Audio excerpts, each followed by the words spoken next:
conversation. Elections, they say, are won at the polling units. In a bid to uphold electoral integrity in Nigeria, the Independent National Electoral Commission, INEC, and 15 political parties under the auspices of the Inter-Party Advisory Council, IPAC, have joined forces to fight vote buying and electoral violence. Speaking during the annual Political Stakeholders Workshop in Oshogbo, Osun State, INEC Resident Electoral Commissioner in the state, Mutiu Agboke, alleged that political stakeholders are the ones perpetrating vote buying and violence during elections. As part of efforts to sanitize the process, the Commission is also prosecuting 774 electoral offenders from the 2023 elections to reinforce its commitment to credible polls. BK, this action by INEC and these political parties, is this a step in the right direction? And also, how effective is the current system of handling electoral offenses in Nigeria? Yeah, the truth is INEC is hamstrung to effectively prosecute electoral offenders because of the quantum of election violence related cases that INEC has to deal with. Election related cases. Just INEC is statutorily mandated to prosecute those cases, but even if you set aside all of their budget for prosecution of electoral offenders, INEC will not be able to find money to do other things because so many people get arrested on election day for vote buying, for electoral violence. Ballot box snatching is no longer common. At least ballot box snatching with the desire to rig an election is no longer common because people know that they won't be able to do ballot stuffing that they usually do. Yeah. Voter cards are serialized, so you will not be able to use ballot materials that you snatched from a polling center at another polling center. In the past, it was easy. They would snatch ballot materials here, voter cards. Voter card. They will snatch it and take it to somewhere else where they were weak, and then do ballot stuffing. It was possible to do that when we weren't doing electronic accreditation. BVAS is the electronic accreditation module, that INEC has introduced in the course of trying to reform our electoral process. You've seen card reader, we now see BVAS, and the rule now is that you cannot vote unless you pass through BVAS. Incident forms have been outlawed by INEC. So that's why where BVAS fails to work, they will say, okay, wait, they will bring another BVAS machine. It could be tomorrow that they will bring it. That's why you find some cases people vote the next day because their BVAS didn't work on election day and they had to bring BVAS from somewhere else to use. Now, people have seen that they cannot rig elections the way they used to rig it.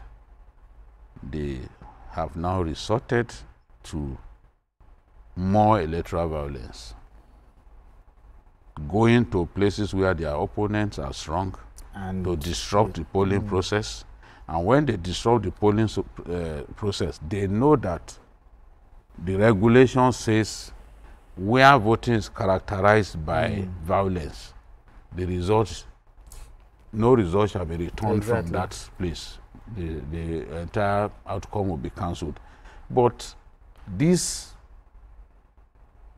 placed into the hands of the aggressor.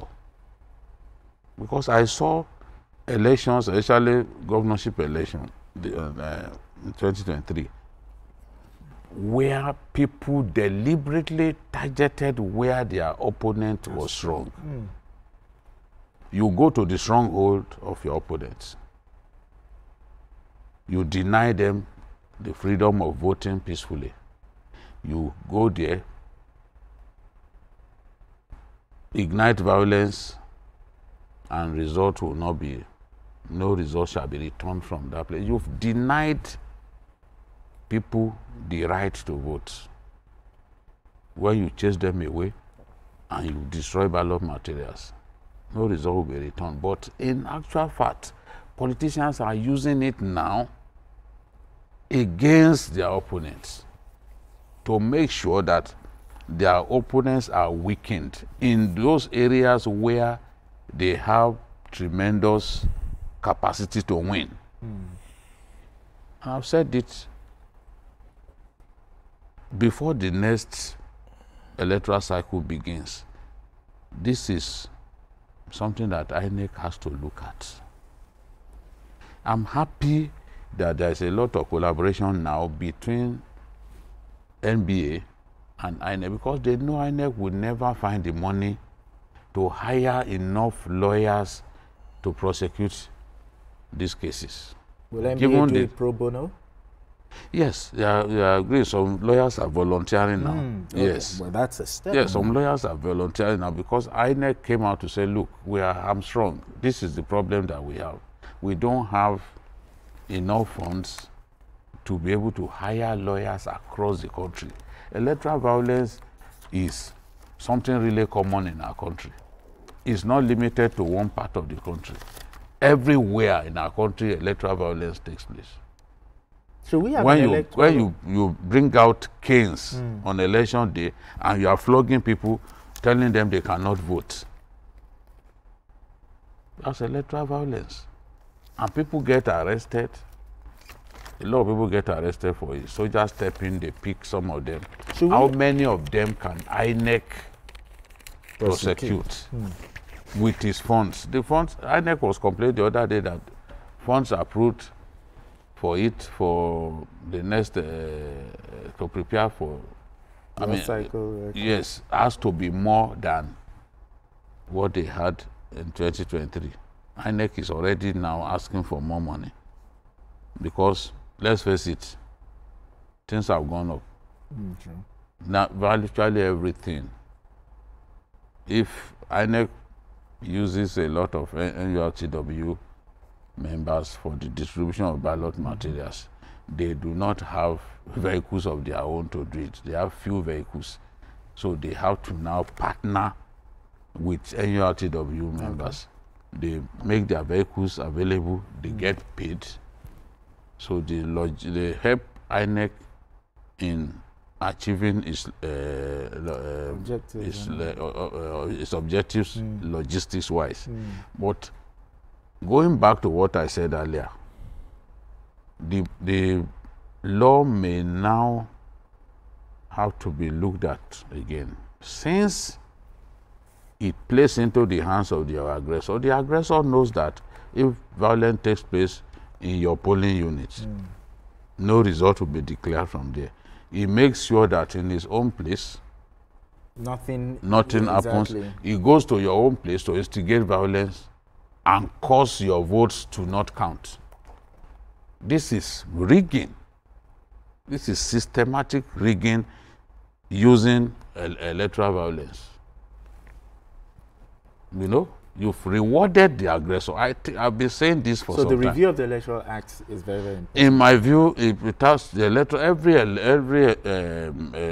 election cycle, we do this. To be reviewed. Yes. So that part should. If we don't do it, then we are not ready for an election. And the president must give his assent, no matter how late, as it happened during President Buhari's time. It took a long while, but he eventually gave his assent. That is what will permit us to hold the election. You always hear Electoral Act 2019, Electoral Act 2023.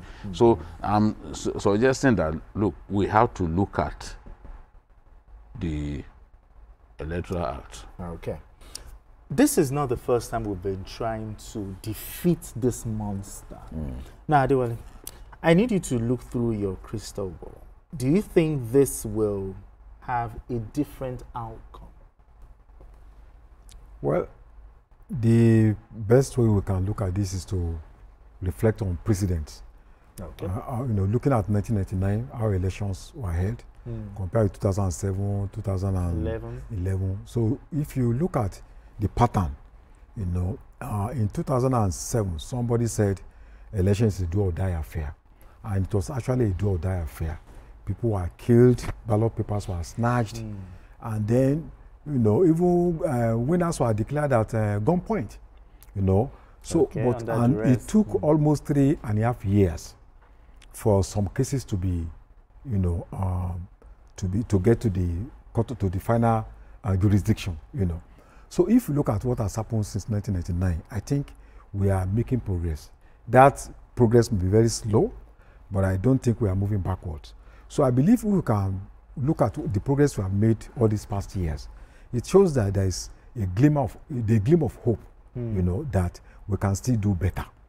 And I think when we are talking about vote buying, it's a major problem that is confronting our country. It diminishes the value of democracy, it encourages corruption, it diminishes the quality of leadership, and it also makes it very difficult for people. People lose their legitimacy to even hold those they have elected accountable. If you have taken 5,000 naira to go and cast your vote for a particular politician, on what basis can you now go to him and say, look, I want to know how you have spent public funds? When poverty is in the mix. We always use excuse of poverty and all that, but it's not a justification. There is no society that will say, oh, people will go and steal because they are poor. Because there are laws. I think it's a combination of elements of greed. And also greed. Yeah, because there are people who are also civil servants who earn salaries. They collect money when it's time for them to vote. It has become a pattern. It has become an institutionalized thing. That I believe that it's not just about people being poor. There are rich people that you still give them money. Are you telling me there are no rich men that they go and give them 15 bags of rice? Even traditional rulers, they go and give them 10 million. They are not poor. It's greed. And because there are no effective sanctions. That's why, and the other aspect we need to look at is the INEC chairman is talking about having electoral offences tribunal. Exactly. Election offences tribunal. And I think it makes sense. Recently someone was convicted in Akwa Ibom, an electoral officer. But it took 6 years since 2019 or thereabout. So if you have election tribunal, I think it will be faster to get people arrested and then take them to court and then you prosecute them. Do you think we have funds for that? I thought the police should be able to do that. That one will be cheaper to... It will be cheaper. It will be cheaper because you are going to decongest the courts. These days now, what people will just go to the normal courts and they have so many other... But if this one focuses on electoral offences, it will be faster, it will be speedy. Let's talk stiffer penalties now. Should stiffer penalties be brought in here, and also the sponsors of those people who perpetrate this electoral violence should be joined to it? Some of the things we have not done, for instance, if you contest for an election and after going to court it was found that you rigged that election, you should be banned from contesting the election probably in the next 10-15 years. But in here, when you go to court and the court even establish that this person has rigged this election, they go for another rerun, that same person may still go back and contest that same election. It has happened over and over again. So I think until we're able to impose sanctions, through fines, through convictions, sending people to prison, I think we will not be able to make headway. Those who give out money now, they are also becoming more sophisticated. They send, before you go to where people are voting and you see them exchanging money. They don't do that now. They credit people's accounts. But that's not impossible for our security agencies to track. If they really, in fact, it's easier for them. Somebody even gave people preloaded cards. Yeah. Yes, I think we saw that one. Yeah, preloaded credit cards. They now take it to POS. And we saw that during the 2023 election. It's been tried now for that. Yes. It's been tried for that. That's taking vote buying to another level. Level. We never knew that a day will come when people will be given preloaded ATM cards, to go and cash money. I was really disappointed that somebody could go to that extent. That means we are making this thing look like something legitimate. The people who started it all by saying the Bofunwako Sebe and all that, I'm sure they too must have been shocked that somebody went as far as giving people preloaded ATM cards. But I'm happy that the case is in court. We are weaponizing poverty by the actions of these politicians. You are the ones who refuse to give good governance. You are the one now causing people to sell their conscience on election day by offering them money to come and vote for them. And this thing, why it's difficult to address this problem is these days vote buying begins not on election day. Way before then. But he said it's not poverty, he said it's greed.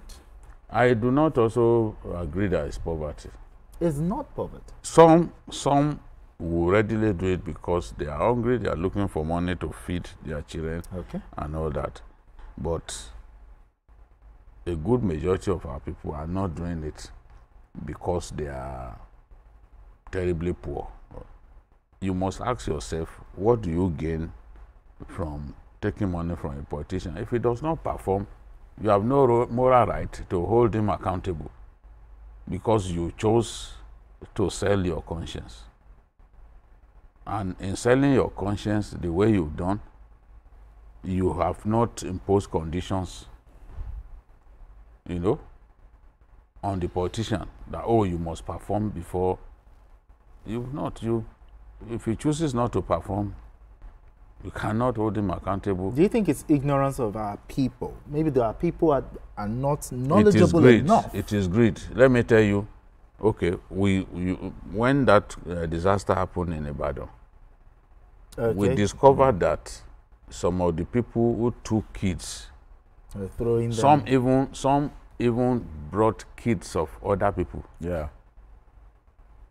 Kids of other people, so that when these palliative food packs are shared, some of them will be able to harvest maybe like a dozen of such food packs, and then you can sell. Go to some of our markets. Even food that government gave out to people that were not meant to be sold, they rebag them and then sell them in the open market. So the Nigerian is his own worst enemy, honestly. So because if we continue to sell our conscience in the way we are doing during elections, we won't be able to find the right leaders. Only good elections can produce the right leaders. Yeah. When the politician sees that the power is truly in the hands of the voter, and he knows that they can chase him out of office anytime, he will give his best, he will perform. Why do you think some countries like Botswana now, they are having a succession of good leaders? It's because their elections continue to deliver the right outcomes. Their elections deliver the best. And those elections deliver the choice of the people. It's not a case of, because I have more policemen, I have more talks, then I will go and disrupt the electoral process to ensure that my own person. Look at what happened in Rivers I was talking about last week. Women. Yes. Women, people dressed in army uniform. No good people believed that they were actually even soldiers. Such people, women resisted them that, no, you are not going to rig. What are you looking for here at a collation center? The women got wind that they were going there. The women got there before them. They said, you won't come in here. They couldn't even scale the wall. The women resisted them. We must get to that stage where our votes count, where the fidelity of our election will not be in doubt. Honestly, it is only when we have free, fair, credible elections, electoral integrity, that is when we will have good leaders. Leaders who will put the nation first. But if somebody believes that whatever you do, I will win an election in spite of you. How do you think that person will work for the people? You can be because he will argue with you that you didn't put him there. You didn't put him in office. So this, whether through vote buying or this vote buying, I don't know how we can defeat it, because it is the biggest problem now. It's so bad that when election is about some the highest politicians bidder, are not even, they don't even want to campaign any longer. the most? They just warehouse funds and wait for the time of the election. So they don't even bother themselves going to people to tell them this is what I want to do. So it's that bad. You just keep money, okay, I just keep millions, billions, maybe a week to the election, then I go and give it to people. I learned that one governor boasted that he already has the money that he will spend for the 2027 election. A governor? Yes. He said he has enough months for the election. He's been preparing. To him, that is good preparation. But it makes no sense. It makes no sense. Absolutely. So that money is from public purse. Exactly. Yes. It's from public. The money meant for education, for roads, and everything. Now, you know. They inflate their security votes because they know nobody audits the security votes. So from there, they can take as much as they like for other things. They want to give their girlfriends money, it is from the same security. So if the government now wants to make that change, is it through the EFCC, the DSS, the Central, in curtailing this matter? Just in 1 minute. This electoral when it comes to vote buying. Or it's something that can be... Honestly, I'm confused. It can be solved. I swear to God, if I say I have an answer to it, I'm deceiving myself. Okay. Because I've seen security people on election day. Are the ones even doing this? They are the ones funneling the money to... So what are we saying?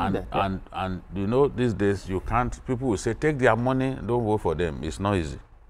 By the way the electoral cubicles are designed, they are not high. People can see who you are voting for. They are not fools. When they give you that money, somebody is spying on you.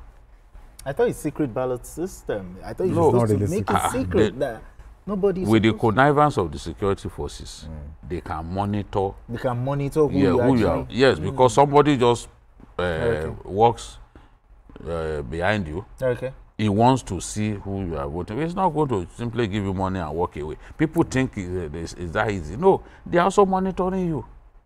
There was an election, I think Osun election, the rerun. They even brought out guns and made people to jump over guns. They give you money, but you must swear. You must swear. Some, they gave them concussion to drink. See the level to which we pushed ourselves. All right. So the belief is, if you take this money, you don't vote for me, Ogun will kill you because you jumped over a damn gun. It needs the vision of just one man. Yeah, exactly. Good leader to change this, absolutely. Problem. All right, gentlemen, let's move straight to our final conversation. Nigeria.